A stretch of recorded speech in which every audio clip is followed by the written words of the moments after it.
क्या मां की ममता के आगे हार गया एक सन्यासी? क्या मां के आंसुओं ने एक सन्यासी को पिघला दिया?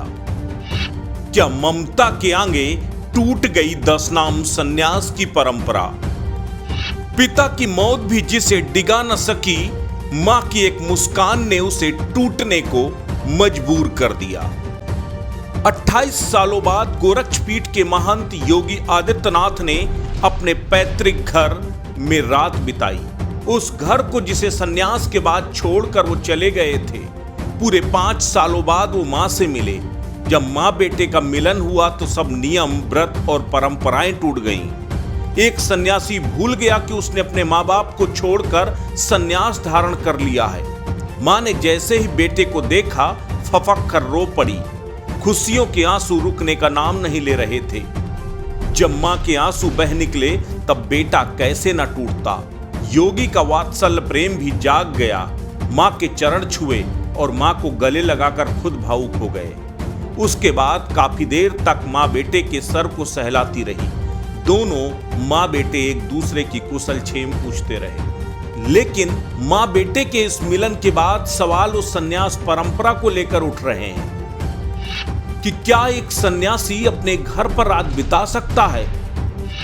क्या एक सन्यासी अपने परिवार के बीच जा सकता है? एक मां के चरण छूने से भी सन्यास परंपरा का उल्लंघन होता है क्या? इन सवालों के पीछे की वजह भी हम आपको बताते हैं। पहले समझिए कि क्या है 10 नाम सन्यास की परंपरा। 10 नाम नागा सन्यासी बनने के नियम बेहद ही कठिन है। 10 नाम सन्यासी बनने के लिए एक बटुक को सन्यास की दीक्षा तब दी जाती है जब वह अपने जन्म के सारे बंधनों को तोड़ देता है, अपने समस्त ऋणों को उतार देता है।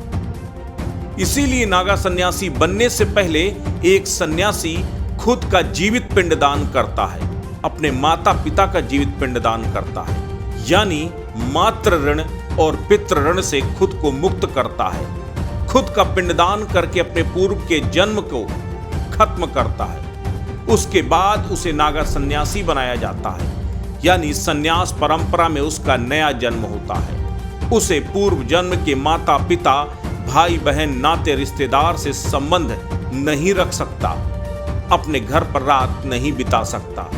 सन्यास के बाद उसका नाता सिर्फ उसके गुरु से होता है। उसका गुरु ही उसका माँ, बाप, नाते रिश्तेदार होता है। एक तरफ सन्यास की वो कठिन नियम और व्रत हैं, तो दूसरी तरफ मां की ममता। योगी आदित्यनाथ ने सन्यास धारण करने के बाद सन्यास परंपरा के सभी कठोर नियमों का कड़ाई से पालन किया। यहां तक कि अपने पिता की मौत के बाद भी वे उनके अंतिम संस्कार में शामिल होने के अपने घर नहीं आए, क्योंकि उन्हें मालूम था कि अगर पिता के अंतिम संस्कार में वो शामिल होंगे तो उन्हें पुत्र धर्म निभाना होगा। अगर वह पुत्र धर्म निभाते हैं तो सन्यास धर्म का उल्लंघन होगा। इसलिए तब एक सन्यासी ने पिता से ज्यादा सन्यास परंपरा को तवज्जो दी और अपने पिता के आखिरी दर्शन तक से गुरेज कर लिया। लेकिन जब मां के सामने आए तो उनके सन्यास धर्म का सामना मां की ममता से हुआ, मातृत्व धर्म से हुआ। फिर सारे नियम, व्रत सब टूट गए। लेकिन धर्मशास्त्र भी कहते हैं कि मां की ममता से बड़ा कोई धर्म नहीं, मां के आंसुओं से ज्यादा किसी का कोई मोल नहीं, और मां का स्थान देवताओं से भी ऊपर है। यही वजह है कि योगी आदित्यनाथ ने मां की ममता का सम्मान किया है, न कि सन्यास परंपरा का अपमान। असत्य न्यूज के लिए प्रवीण तिवारी की रिपोर्ट।